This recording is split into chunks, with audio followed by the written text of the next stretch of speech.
کرم اللہ الوجہ الکریم اس دنیا میں تشریف لے کر آئے۔ سبحان اللہ، سبحان اللہ۔ ان کی پیدائش، ان کی ولادت کا دن ہے، ان کے یہ برتھ ڈے کا دن ہے، تو یہ بڑی عظمت والی تاریخ ہے۔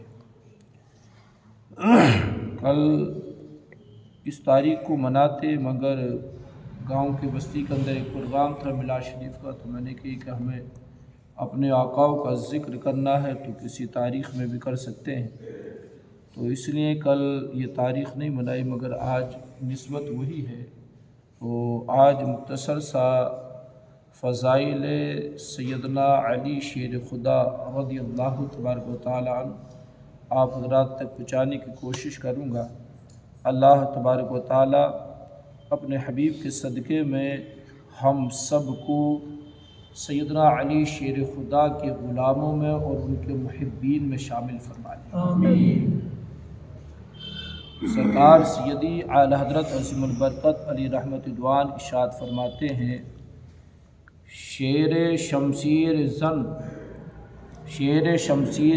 شاہ خیبر شکن، شیر شمشیر زن شاہ خیبر شکن، پر نوع دست قدرت پہ لاکھوں سلام۔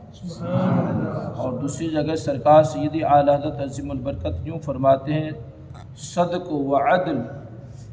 و عدل و کرم و ہمت میں، صدق و عدل و کرم ہمت میں، چار سو شہرے ہیں ان چاروں کے، چار سو شہرے ہیں ان چاروں کے۔ فرماتے ہیں بحر تسلیم علی میداں میں، بحر تسلیم علی مہدا میں، سر جھکے رہتے ہیں تلواروں کے، سر جھکے رہتے ہیں تلواروں کے۔ جب سیدنا علی شیر خدا رضی اللہ تبارک و تعالیٰ میدان میں آ جاتے ہیں تو بڑے بڑے اپنے رستم وقت کے بھی سر جھک جاتے ہیں، اور پھر آگے فرماتے مقطع میں، کیسے آقاؤں کا بندہ ہوں رضا، کیسے آقاؤں کا بندہ ہوں رضا، بول بالے میری سرکاروں کی، کیسے آقاؤں کا بندہ ہوں رضا، بول بالے میری سرکاروں کی۔ اور فرماتے ہیں شاہ مردہ شیر یزدہ قوت پروردگار، شاہ مردہ شیر یزدہ قوت پروردگار، لا فتح الا علی لا سیف الا ذوالفقار۔ یہ سرکار سیدی علی شیر خدا رضی اللہ تبارک و تعالیٰ اس ذات گرامی کا دوست و نام ہے۔ کیا آپ اللہ کے رسول صلی اللہ تعالی علیہ وسلم کے حقیقی چچا کے بیٹے، حقیقی چچا کے بیٹے ہیں۔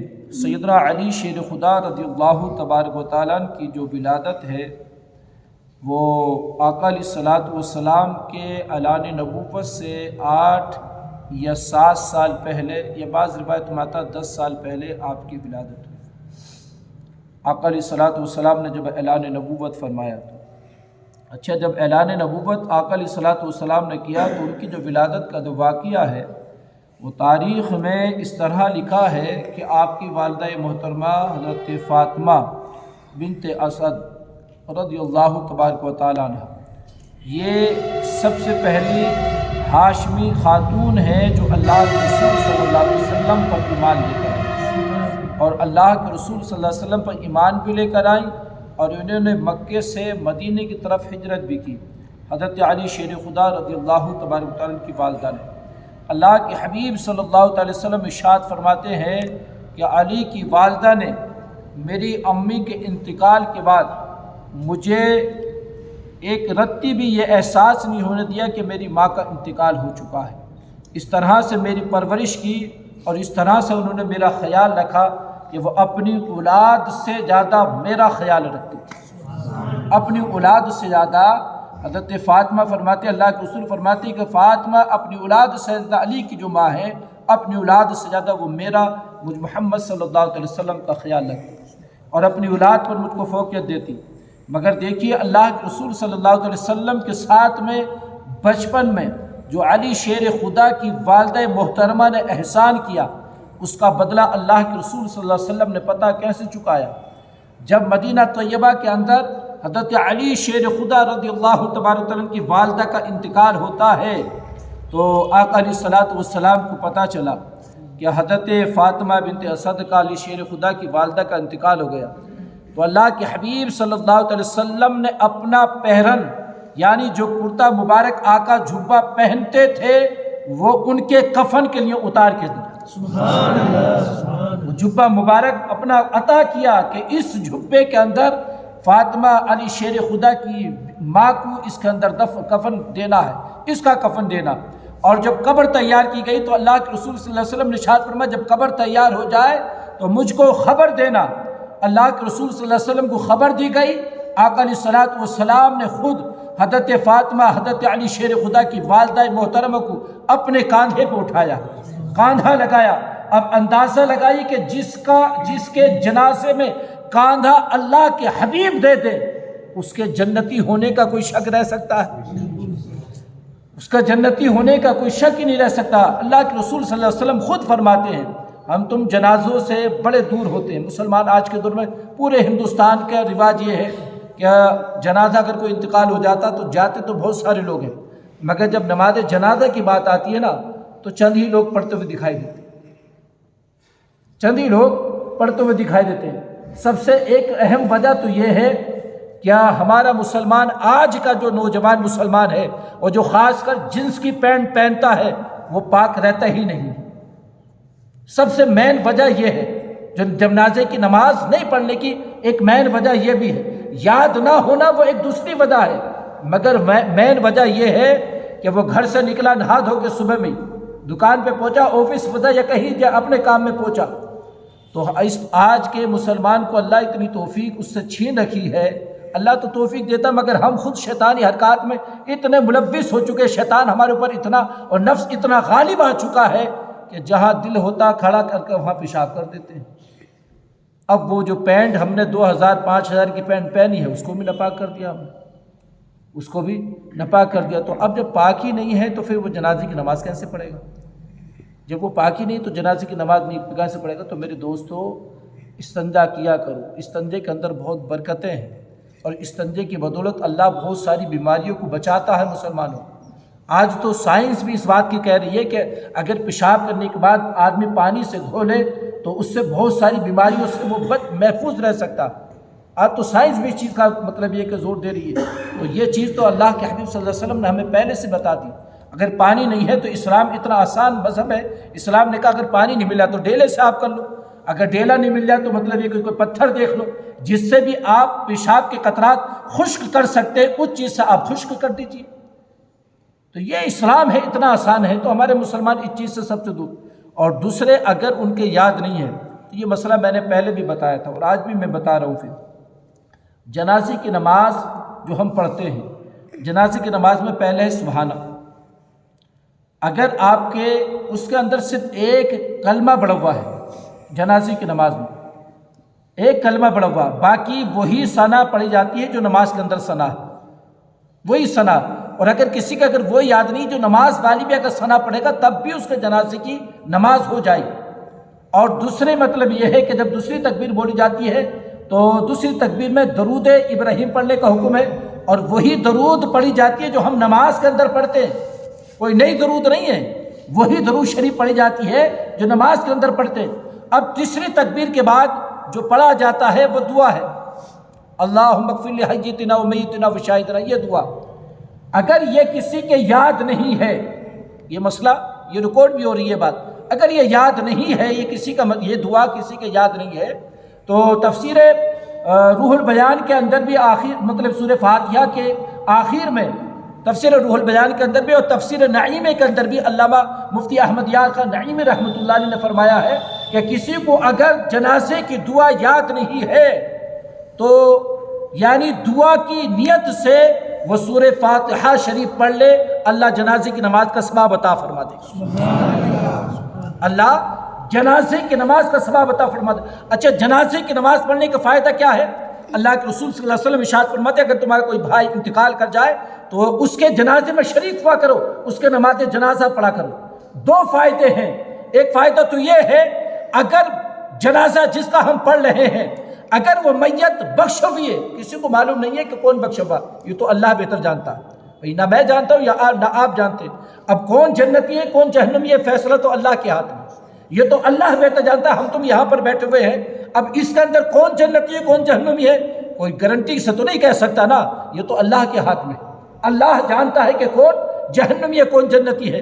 مگر کچھ ایسے ظاہری ارکان اور ظاہری معاملات ہوتے ہیں جس کی بدولت یہ کہا بھی جا سکتا ہے یہ انسان جنتی ہے, یعنی یہ جنتی والا کام کر رہا ہے تو اللہ اس کے سبب اس کو جنت عطا فرما دے گا.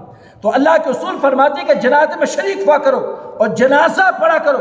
اگر جنازے میں جس کا تم جنازے کی نماز پڑھ رہے ہو اگر وہ بخشا ہوا جنتی ہے تو جتنے لوگ اس کے جنازے میں شامل ہوئے اللہ سب کی بخشش فرما دے گا. اللہ سب کی بخشش فرما دے گا. اور آقا فرماتے اگر وہ لیٹا ہوا جو اس میں لیٹا ہے جنازے میں لیٹا اگر وہ گناہ گار ہے جہنمی ہے اور جنازہ پڑھنے والا کوئی جنتی ہے تو اللہ اس کے صدقے میں اس کی بخشش فرما دے گا. کتنا بہترین دن ہے. تو یار اگر ہم آپس میں کوئی جنتی ہو ایک دوسرے کی نماز جنازہ پڑھے تو اللہ تعالیٰ اس کے صدقے میں ہمیں جنتی کر رہا ہمارے صدقے میں اس کو جنتی کر رہا ہے. تو بتاؤ جس کے نماز جنازہ خود اللہ کے رسول نے پڑھائی, جس کی نماز جنازہ خود آقا نے پڑھائی ہو, جس کو کاندھا اللہ کے رسول نے دیا ہو, اور یہیں پر بس نہیں اللہ کے رسول صلی اللہ علیہ وسلم نے جب قبرستان پہنچے تو اس قبر کے اندر جس قبر میں حضرت علی کی والدہ کو سلانا ہے آخری مرتبہ جس قبر کے اندر سلانا, اللہ کے رسول صلی اللہ علیہ وسلم اس قبر میں پہلے خود اترتے ہیں اور اترنے کے بعد اس قبر کے اندر لیٹتے ہیں.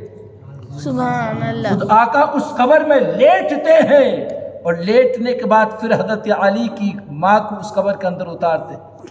گویا قسم خدا کی اللہ کے رسول صلی اللہ علیہ وسلم نے لیٹنے کے بعد اس قبر کو جنت کے باغوں میں سے ایک باغ بنا دیا. اس قبر کو جنت کے باغوں میں سے ایک باغ بنا دیا. یہ جو بچپن میں علی شیر خدا کی والدہ نے آقا پر احسانات کیے اور اللہ کے رسول صلی اللہ علیہ وسلم کی پرورش میں جو حصہ لیا, اور تو اللہ کے حبیب صلی اللہ علیہ وسلم نے آخری وقت میں ان کے ساتھ میں اس حسن سلوک کا صلہ یہ عطا فرمایا. تو حضرت علی شیر خدا رضی اللہ تبارک تعالیٰ کی والدہ ایک مرتبہ 13 تاریخ تھی رجب المرجب کی, آپ خانہ کعبہ کا طواف کرنے کے لیے چلی گئی اپنے شوہر کے ساتھ ابو طالب کے ساتھ. خانہ کعبہ کا طواف کر رہی تھی. طواف کرتے کرتے ہی ولادت کا جو ہے وہ درد آپ کو شروع ہو گیا. آپ بڑی پریشان ہوئی, حیران و پریشان ہوئی کہ یہ یہاں پر درد شروع ہو گیا. اگر یہاں خانہ کعبہ پہلا پورا کھلا تھا, میدان تھا دور تک, کہا کہ اگر یہی میدان میں ہوگا تو میری بے پردگی ہو جائے گی. خانہ کعبہ کا طواف کرتے ہوئے آپ نے رب سے دعا کی, مالک مولا تو میرے پردے کا انتظام کر. مولا ایسا لگتا ہے کہ بچے کی ولادت ہو جائے گی تو میرے پردے کا انتظام کر دے, مجھے بے پردگی سے محفوظ بچا لے, مجھے بے پردگی سے بچا لے. حضرت علی شیر خدا رضی اللہ تبارک عنہ کی والدہ دعا کرتی ہے. بعض روایتوں میں آتا ہے کہ آپ خانہ کعبہ کے قریب تھی, خانہ کعبہ کی دیوار پھٹ گئی, آپ اس کے اندر داخل ہو گئی. سبحان اللہ. خانہ کعبہ کے اندر داخل ہو گئی. تاریخ کے اندر انسانی تاریخ میں جب سے دنیا کے اندر انسان آئے ہیں, انسانی تاریخ میں یہ پہلے بچہ ہے سیدنا علی شیر خدا رضی اللہ تبارک تعالیٰ جو پیدا ہوتے ہیں تو خانہ کعبہ کے اندر پیدا ہوتے ہیں. سبحان اللہ. اللہ کے گھر میں پیدا ہو رہے ہیں, یعنی اس گھر کے اندر کے جس کا ہم تم دیدار کرنے کے لیے ہر مسلمان تڑپتا ہے, بے قرار رہتا ہے. یار خانہ کعبہ جب باہر سے اتنا خوبصورت لگتا ہے, اتنا حسین لگتا ہے, تو ہر انسان کے دل کی خواہش ہوتی ہے کاش کو میں اس کے اندر چلا جاتا ہوں. ہر انسان کی خواہش ہوتی ہے کہ کاش کو میں اس کا اندر جا کر اس کا دیدار اندر سے کر پاؤں گی, کتنا حسین ہوگا, کتنا خوبصورت ہوگا. اے علی تیری قسمت پر میں وارے نہ جاؤں, میری قسمت پر میں وارے جاؤں کہ تیری ولادت ہی خانہ کعبہ کے اندر ہو رہی. اللہ اکبر. اور اللہ رب العزت زمانے والوں کو بتا رہا ہے کہ زمانے والوں سنو, علی وہ ہے کہ جو خود بھی پاک ہے, اس کی ماں بھی پاک ہے, اور جس جگہ میرے گھر میں وہ پیدا ہو رہا ہے وہ جگہ بھی پاک ہے, وہ جگہ بھی پاک ہے. اور جو علی کا ذکر کر لیتا ہے اللہ اس کی زبان کو بھی پاک کر دیتا ہے. علی کا ذکر کرتا ہے اللہ اس کی زبان کو بھی پاک کر دیتا ہے, اور اللہ اس کو بھی پاک کر دیتا ہے. تو علی شیر خدا رضی اللہ تبارک تعالیٰ خانہ کعبہ کے اندر پیدا ہوئے. اب یہ شور ہو گیا, اب جب پیدا ہوئے تو آپ کی والدہ محترمہ نے حضرت علی شیر خدا کو گود میں لیا، مگر علی نے آنکھیں نہیں کھولی، آنکھیں بند ہیں۔ اپنے شوہر سے کہا کہ میرے سرتاج یہ بچہ تو پیدا ہوا مگر ایسا لگتا ہے کہ شاید یہ اندھا ہے، آنکھیں نہیں کھول رہا۔ کافی کوشش کی گئی مگر حضرت علی شیر خدا نے آنکھیں نہیں کھولی۔ یہ بات اللہ کے رسول صلی اللہ علیہ وسلم کو معلوم ہوئی کہ میرے چچا کے گھر ایک بیٹا آیا ہے، ابھی تک اس نے اپنی آنکھیں نہیں کھولی ہیں۔ اللہ کے حبیب صلی اللہ تعالی وسلم گھر تشریف لے کر جاتے ہیں اور جانے کے بعد کہتے ہیں چچی اس بچے کو مجھے بھی تو دکھاؤ جس کی ولادت خانہ کعبہ میں ہوئی ہے۔ سبحان اللہ۔ اس بچے کو مجھے بھی دکھاؤ جس کی ولادت خانہ کعبہ میں ہوئی ہے۔ کہا کہ بھتیجے کیا دکھاؤں تمہیں محمد صلی اللہ علیہ وسلم، وہ بچہ شاید اندھا پیدا ہوا، آنکھیں نہیں کھولا، کم سے کم چچی مجھے دکھاؤ تو صحیح کیسا ہے۔ تو حضرت فاطمہ نے حضرت علی شیر خدا کی والدہ نے اللہ کے رسول کے ہاتھوں میں علی شیر خدا کو دی، علی شیر خدا کو دی۔ جب اللہ کے رسول صلی اللہ علیہ وسلم نے علی کو دیکھا اور علی کے چہرے پر جب اللہ کے رسول صلی اللہ علیہ وسلم کی نظر پڑی تو اللہ کے رسول صلی اللہ علیہ وسلم نے اپنا لعاب دہن نکال کر علی کی آنکھ پر لگایا،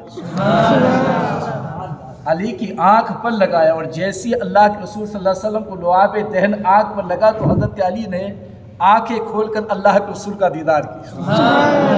آنکھیں کھول کے سب سے پہلے دنیا میں آنے کے بعد اگر کسی چیز کو علی نے دیکھا، کسی چیز کو علی نے دنیا میں آنے کے بعد دیکھا ہے تو وہ چہرہ مصطفیٰ دیکھا۔ سب سے پہلے جب علی بڑے ہو گئے نا تو اللہ کے رسول صلی اللہ علیہ وسلم نے پوچھا تھا علی تم پیدا ہونے کے بعد تم نے آنکھیں کیوں نہیں کھولی؟ جب پیدا تم خانہ کعبہ میں ہوتے، اللہ کے گھر میں پیدا ہوئے تھے، تو تم نے آنکھیں کیوں نہیں کھولی؟ آنکھیں تمہاری کیوں بند تھی؟ تو حضرت علی شیر خدا نے عرض کیا تھا یا رسول اللہ علی کا تسلیم، حالانکہ کہ وہ اللہ کا گھر تھا خانہ کعبہ، مگر میرے آقا اس کے اندر 360 بت رکھے تھے، آقا ان کے اندر 360 بت رکھے تھے، میں نے یہ گوارہ ہی نہیں کیا کہ میری نگاہیں کسی بت کو دیکھیں، یہ میرے دل کے اندر ارادہ تھا کہ اگر پہلے میں کسی کے چہرے کو دیکھوں تو وہ چہرے مصطفیٰ ہونا چاہیے، وہ چہرے مصطفیٰ ہونا چاہیے۔ خود اللہ کے رسول صلی اللہ علیہ وسلم نے ارشاد فرمایا کہ علی اور میں ایک ہی شجر سے پیدا ہے، خود آقا فرماتے علی اور میں ایک شجر سے پیدا کیے گئے ہیں، یعنی علی کا تنا اور میرا تنا ایک ہی ہے۔ اللہ اکبر۔ علی شیر خدا فرماتے یا رسول اللہ میرے دل نے یہ خیال تصور ہی نہیں کیا اور میرے دل کے اندر یہ بات اللہ نے بٹھا دی تھی کہ سب سے پہلے تم چہرہ دیکھو تو میرے حبیب کا چہرہ دیکھو، سب سے پہلے میرا چہرہ دیکھنا۔ اب حضرت علی شیر خدا رضی اللہ تبارک و تعالیٰ جو ہے پروان چڑھ رہے ہیں۔ اب دیکھیے حضرت علی شیر خدا رضی اللہ تبارک و تعالیٰ وہ سال قحط سالی کا سال تھا، آقا علیہ الصلوۃ والسلام کا حضرت خدیجۃ الکبریٰ رضی اللہ تبارک عنہ سے نکاح ہو چکا تھا، پیغمبر اسلام صلی اللہ علیہ وسلم کی شادی ہو چکی تھی۔ تو ہر انسان مطلب یہ کہ اس وقت مطلب یہ کہ معاشی اعتبار سے بڑا پریشان حال تھا، اور حضرت علی شیر خدا رضی اللہ تبارک عنہ والد محترم کی کافی تعداد میں اولاد تھی، تو وہ کافی بچوں کی وجہ سے بڑے پریشان ہیں۔ اللہ کے حبیب صلی اللہ علیہ وسلم نے اپنے چچا حضرت عباس کو بلایا اور بلانے کے بعد کہیں چچا کیوں نہ کہ ہم تم علی کے باپ کی کچھ مدد کریں، ان کی اولاد زیادہ ہے، ایسا کریں کہ ایک ایک اولاد ہم تم لے لیتے ہیں تاکہ ان کی ہم مدد بھی کر سکتے، ایک ایک اولاد کی پرورش اپنے ذمے لے لیتے۔ تو حضرت عباس کو یہ مشورہ بڑا پسند آیا، تو حضرت عباس رضی اللہ تبارک عنہ نے کہا کہ ٹھیک ہے ایک ایک اولاد کو لے لیتے ہیں۔ تو حضرت علی شیر خدا رضی اللہ تبارک عنہ جو ہے وہ اللہ کے رسول کے حصے میں آئے، اللہ کے رسول کے حصے میں آئے۔ حضرت جعفر جو ہے علی شیر خدا کے بھائی جو حضرت عباس کے حصے میں آئے، یعنی حضرت جعفر کی پرورش حضرت عباس نے کی، اور حضرت علی شیر خدا کی بچپن سے ہی پرورش علی شیر خدا کی بچپن سے پرورش رسول کی زیر نگرانی میں ہوتی رہی، آقا علیہ الصلوۃ والسلام کے ساتھ رہتے رہے۔ اللہ کے رسول صلی اللہ علیہ وسلم نے اعلان نبوت کیا تو حضرت علی شیر خدا فرماتے ہیں کہ جب میں نے اللہ کے رسول صلی اللہ علیہ وسلم کو نماز پڑھتے دیکھا تو میں آقا کے ساتھ اس وقت نماز پڑھتا تھا جب لوگ جانتے بھی نہیں تھے نماز کی چیز کا نام ہے، لوگ جانتے نہیں تھے، مگر میں آقا کے ساتھ نماز پڑھا کرتا تھا۔ اور حضرت علی شیر خدا نے فرمایا کبھی میں نے کسی بت کو سجدہ نہیں کیا ہے کیونکہ یہ نکاح مصطفیٰ کا فیض تھا۔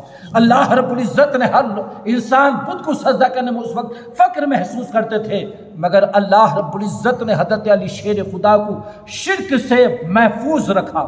اللہ اکبر۔ حضرت علی شیر خدا رضی اللہ تبارک آقا علیہ الصلوۃ والسلام کے ساتھ ہر جگہ بچپن سے ہی آقا جہاں تشریف لے کے جاتے علی ساتھ میں رہتے، آقا علیہ الصلوۃ والسلام کے ساتھ دن رات اللہ کے نبی صلی اللہ علیہ وسلم ساتھ میں رہتے۔ اب دیکھیے حضرت علی شیر خدا کا مقام دیکھیے، آقا علیہ الصلوۃ والسلام ارشاد فرماتے لوگوں، اور اس بات کو روایت کیا ماں عائشہ صدیقہ رضی اللہ تبارک تعالیٰ نے، ماں عائشہ صدیقہ فرماتی ہے کہ میں دیکھتی کہ میرے والد محترم سیدنا ابو بکر صدیق رضی اللہ تبارک تعالیٰ بیٹھ جاتے اور علی کے چہرے کو دیکھتے رہتے، سبحان اللہ، بیٹھ جاتے علی کے چہرے کو دیکھتے رہتے۔ میں نے کہا بابا جان یہ کیا معاملہ، آپ بیٹھتے علی کے چہرے کو دیکھتے رہتے، تکتے رہتے ہیں؟ تو حضرت ابوبکر صدیق نے کہا کہ بیٹی میں نے اللہ کے رسول سے ان کانوں سے سنا ہے، آقا ارشاد فرماتے علی کے چہرے کو دیکھنا عبادت ہے۔ سبحان اللہ، علی کے چہرے کو دیکھنا بھی عبادت ہے، یعنی جیسے اللہ کی نماز پڑھنا، روزے رکھنا، یہ زکوٰۃ دینا یہ عبادات ہے، ایسی آقا فرماتے جس نے علی کے چہرے کو دیکھا گویا اس نے عبادت کی ہے اللہ کی، عبادت کی ہے اللہ کی۔ آقا ارشاد فرماتے علی کا ذکر جو ہے وہ خدا کا ذکر ہے، جس نے علی کا ذکر کیا اس نے رب کی عبادت کی۔ اب یہ ہم جو ذکر کر رہے ہیں نا بار بار علی علی، تو یہ عبادت کر رہے ہیں۔ کیا کر رہے ہیں؟ عبادت کر رہے ہیں۔ علی کا ذکر کرنا بھی عبادت ہے، علی کے چہرے کو دیکھنا بھی عبادت ہے، اور علی سے محبت رکھنا جنت کی ضمانت ہے۔ سبحان اللہ، سبحان اللہ۔ کیا ہے؟ علی سے محبت رکھنا جنت کی ضمانت ہے، وہی جنت میں جائے گا جس کو علی شیر خدا ٹکٹ دیں گے، جس کو علی شیر خدا ٹکٹ دیں گے، اور جس کو علی ٹکٹ نہ دیں گے وہ جنت میں نہیں جائے گا۔ آئیسن میں اللہ کے رسول صلی اللہ علیہ وسلم ارشاد فرماتے علی وہ ہے جو جنت اور دوزخ کی تقسیم کرتا ہے۔ کیا ہے؟ علی جنت کی بھی تقسیم کرنے والا، دوزخ کی بھی تقسیم کرنے والا، اپنے وفاداروں کو جنت میں پہنچائے گا، غداروں کو جہنم میں پہنچائے گا۔ یہ آقا علیہ الصلوۃ والسلام نے فرمایا کہ علی کی شان وہ ہے۔ تو علی شیر خدا رضی اللہ تبارک بے انتہا ان کے مناقب و فضائل ہیں، بے انتہا فضائل ہیں۔ ایک مرتبہ کہیں سے مال غنیمت آیا تو حضرت عمر فاروق اعظم رضی اللہ تبارک کا زمانہ ہے، آپ تقسیم کر رہے تھے۔ جب علی کی باری آئی نا علی کی، تو علی شیر خدا کو آپ نے ڈبل حصہ دیا، 2 حصے دیے، باقی لوگوں کو سنگل حصہ تھا۔ جیسے ہم تم یہاں پہ کوئی چیز بانٹتے تو بھائی سب کو ایک ہوتا ہے کہ امام صاحب کے لیے علاوہ ڈبل ہونا چاہیے، ہوتا نہیں ہوتا ہے، یا اپنا کوئی بھی عزیز ہوتا، کوئی بڑا ہوتا تو اس کے ایک ادب ہوتا ہے، یہ ادب کا مقام ہوتا ہے کہ بھلا اس کو ڈبل دو تاکہ اس کی تعظیم اور عزت کی جائے۔ حالانکہ کہ ایسا نہیں، سب برابر ہی ہیں، مگر حضرت علی شیر خدا جب آئے تب ان کو دینے کی باری آئی تو حضرت عمر فاروق اعظم نے ان کو ڈبل حصہ دیا۔ تو حضرت علی شیر خدا نے فرمایا بھائی عمر یہ کیا معاملہ، سب کو آپ نے سنگل دیے، مجھ کو ڈبل دیا۔ تو حضرت عمر فاروق اعظم کا جملہ سنیے۔ حضرت عمر فاروق اعظم کہتے ہیں علی یہ سب میرے بھائی، کیا یہ سب جتنے کو میں حصہ دے رہا ہوں سب یہ میرے بھائی ہیں، تم میرے مولا ہو۔ سبحان اللہ، کیا کہا؟ تم میرے مولا ہو، یہ سب بھائی ہیں، یہ سب جتنے مومن ہیں، یہ جتنے صحابہ رسول کی جماعت ہے یہ سب میرے بھائی ہیں، تم تو مولا ہو، اور مولا کا حق ڈبل ہوتا ہے، مولا کا حق ڈبل ہوتا ہے۔ یہ شان ہے حضرت علی شیر خدا رضی اللہ تبارک عنہ کی۔ انشاءاللہ اللہ نے چاہا تو 21 رمضان المبارک کو زندگی بخیر رہی تو شہادت علی کے موقع پر جشن علی انشاءاللہ منائیں گے۔ ایک بس حضرت علی شیر خدا کی ایک کرامات میں بیان کر کے اپنی بات کو میں ختم کروں، کیونکہ یہ روزانہ ہمارا ذکر خیر چلتا رہتا، اللہ اس کو قبول فرما لے۔ حضرت علی شیر خدا کا دیکھیے مقام دیکھیے۔ آپ ایک مرتبہ جنگ صفین ایک جنگ ہوئی تھی، مسلمانوں کی آپسی میں جنگ ہوئی تھی، بہت بڑی جنگ ہوئی تھی، اس میں کافی مسلمانوں کا نقصان ہوا تھا، بہت سارے صحابہ بھی شہید ہوئے تھے اس جنگ کے اندر، اور وہ صرف دوگلے لوگوں کی وجہ سے ہوئی تھی وہ جنگ جو ہوئی تھی۔ تو اس جنگ میں آپ اپنے لشکر کو لے کر نا آپ واپس آ رہے تھے، اور راستے میں ایک جگہ پانی، تمام پورے لشکر میں پانی ختم ہو گیا، لشکر بہت پریشان ہوا، تمام لشکر نے کہا امیر المومنین ہمارے پاس پانی ختم ہو چکا، پینے کھانے کا پانی ہمارے پاس نہیں ہے۔ اب ہمارے پاس اتنی طاقت نہیں کہ ہم آگے بڑھ سکیں۔ تو حضرت علی شیر خدا کا جو یہ قافلہ تھا، ایک مطلب پہاڑیوں کے بیچ میں ایک گرجا گھر بنا ہوا تھا، وہاں سے آپ گزر رہے تھے۔ علی شیر خدا رضی اللہ تبارک نے فرمایا کہ وہ سامنے وہاں گرجا گھر نظر آ رہا، وہاں جا کر تلاش کرو، پوچھو کہ پانی کہاں ہمیں ملے گا۔ تو کچھ لوگ وہاں پر گئے اور جانے کے بعد اس گرجا گھر کے راہب سے کہا کہ ہمیں پانی کی تلاش ہے، پانی یہاں سے کہاں ملے گا، ہمیں پانی بتائیے، پانی کا چشمہ کہاں۔ تو اس گرجا گھر کے راہب نے کہا کہ یہاں سے 6 میل کی دوری پر پانی ہے۔ کیا کہا؟ یہاں سے 6 میل کی دوری پر پانی کا ایک چشمہ ہے، وہاں چلے جائیے، آپ کو پانی مل جائے گا۔ اتنے میں علی شیر خدا رضی اللہ تبارک عنہ وہاں پہنچ جاتے ہیں گرجا گھر کے پاس میں۔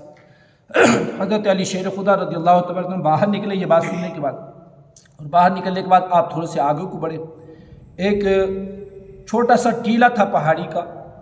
حضرت علی شیر خدا رضی اللہ تبارک عنہ فرمایا کہ اس جگہ کھودو، یہاں پر کھدائی کرو، پانی کا چشمہ ہے۔ سبحان اللہ۔ کیا کہا؟ یہاں پر کھدائی کرو، پانی کا چشمہ ہے۔ اللہ اکبر۔ حضرت علی شیر خدا رضی اللہ تبارک عنہ کہنے سے کھدائی شروع ہو گئی۔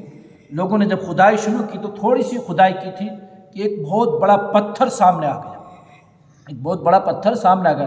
تمام لشکر نے ہٹانے کی کوشش کی مگر وہ پتھر نہیں ہٹا۔ حضرت علی شیر خدا نے فرمایا کہ اس پتھر کے نیچے پانی ہے۔ سبحان اللہ۔ یہ دیکھیے، یہ علی شیر خدا کا علم ہے، یہ علی شیر خدا کا علم ہے۔ جب علی کے علم کا عالم یہ ہے تو مصطفیٰ کے علم کا عالم کیا ہوگا؟ سبحان اللہ۔ مصطفیٰ کے علم کا عالم کیا ہوگا؟ اللہ اکبر۔ فرمایا کہ اس پتھر کو ہٹاؤ، پانی ہے، مگر کوشش کی پتھر نہیں ہٹا۔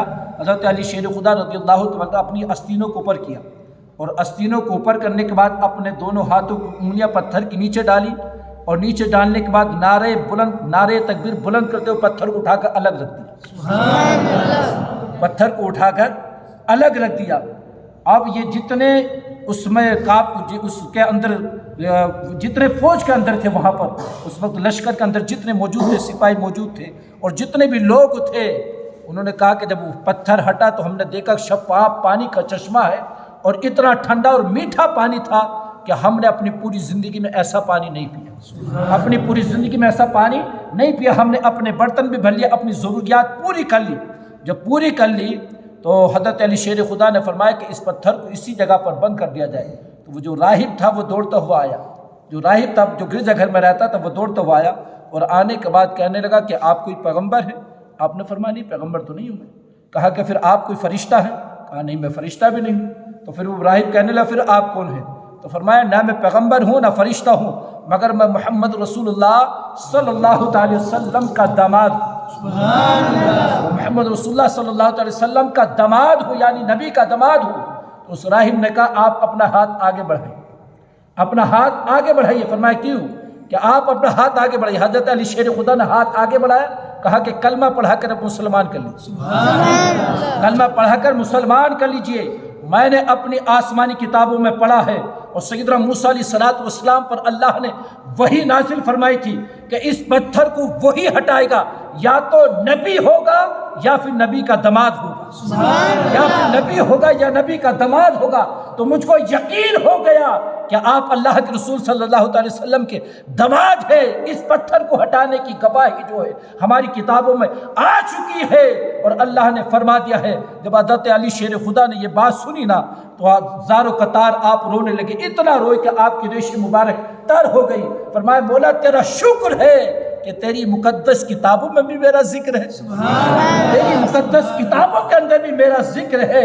یہ علی شیر خدا ہے کہ جن کا ذکر توریت کے اندر ہے، انجیل کے اندر جن کا ذکر ہے، زبور میں جن کا ذکر ہے، فرشتوں کی زبانوں پر جن کا ذکر ہے، حور و غلمان جن کا ذکر کرتے ہیں، خود مصطفیٰ جن کا ذکر کرتے ہیں۔ آقا ارشاد فرماتے ہیں علی سے محبت مجھ سے محبت ہے، اور جس نے علی سے محبت کی اس نے مجھ سے محبت کی، جس نے علی کو تکلیف دی اس نے مجھے تکلیف دی، اس نے مجھے تکلیف دی ہے۔ تو میرے دوستو، علی کا ذکر عبادت ہے، علی کا ذکر مصطفیٰ کا ذکر ہے، علی کا ذکر خدا کا ذکر ہے۔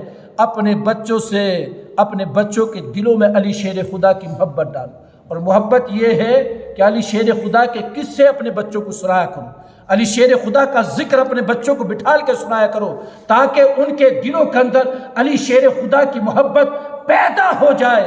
صحابہ فرماتے ہیں، میں نے پڑھا ہے نجوۃ المجالس کے اندر فرماتے ہیں، صحابہ فرماتے ہیں کہ اللہ کے رسول صلی اللہ علیہ وسلم نے حجۃ الوداع ادا کیا اور اس وقت کہا تھا کہ لوگوں علی کی محبت اپنی اولاد کے دل کے اندر ڈالو۔ اگر تمہاری اولاد کے اندر علی کی محبت ہے تو وہ مومن ہے۔ جس کے دل میں علی کی محبت ہوگی وہ مومن ہوگا، اور جس کے دل میں علی کی محبت نہیں وہ منافق ہے۔ تو صحابہ کہتے ہیں ہم پہچان کرتے تھے، ہم اپنی اولاد سے علی کا ذکر سنتے تھے، اپنی اولاد سے علی کا ذکر سنتے تھے۔ جو ہماری اولاد علی کا ذکر سناتی ہم اس کی ماں سے محبت کرتے تھے کہ یہ ماں اس قابل ہے کہ علی کا ذکر سنا رہی ہے، علی کا ذکر سنا رہی ہے۔ پہلے کی مائیں جب سوتے وقت ہوتا ہے، جب سونے کا وقت ہوتا تھا تو بچوں کو لے کر بزرگوں کے قصے سناتی تھی۔ پہلے کی مائیں قصے سناتی تھی، بزرگوں کے قصے سناتی تھی۔ میرے بچپن میں میری ماں بھی قصے سناتی تھی۔ اب آج کی مائیں کیا کرتی ہیں؟ آج کی ماں تو فیس بک سے دکھا رہی ہوتی ہے بیٹے، یوٹیوب پہ مطلب یہ کہ انسٹاگرام پہ وہ دکھا رہی ہوتی، شارٹ ویڈیو بچوں کو دکھا رہی، تو شارٹ ویڈیو خود بھی دیکھ رہی ہے اور بچوں کو بھی دکھا رہی ہے۔ تو بتاؤ پھر بزرگوں کی محبت پیدا ہوگی اولاد کے دل میں؟ پھر تو وہ ان نچنگیوں کی بچوں کے دلوں میں محبت پیدا ہوگی جس کو وہ دیکھ رہا ہے۔ قسم خدا کی اگر آج بھی مائیں اگر یہ چاہتی ہیں کہ ہماری اولادیں ہماری وفادار بنیں تو ہم سوتے وقت اپنی اولادوں کو بزرگوں کے قصے سنائیں، ان کا ذکر سنایا کریں، تو یہ اولادیں ہماری بھی وفادار ہوں گی اور بزرگوں سے بھی محبت کریں گی۔ اور بزرگوں سے محبت کا مطلب یہ ہے جس نے علی سے محبت کی اللہ اس کو جنت عطا فرمائے۔ اللہ تعالی ہم سب کو عمل کی توفیق عطا فرمائے۔ آمین۔ پڑھو دوست۔ درود پاک پڑھیں۔ اللہم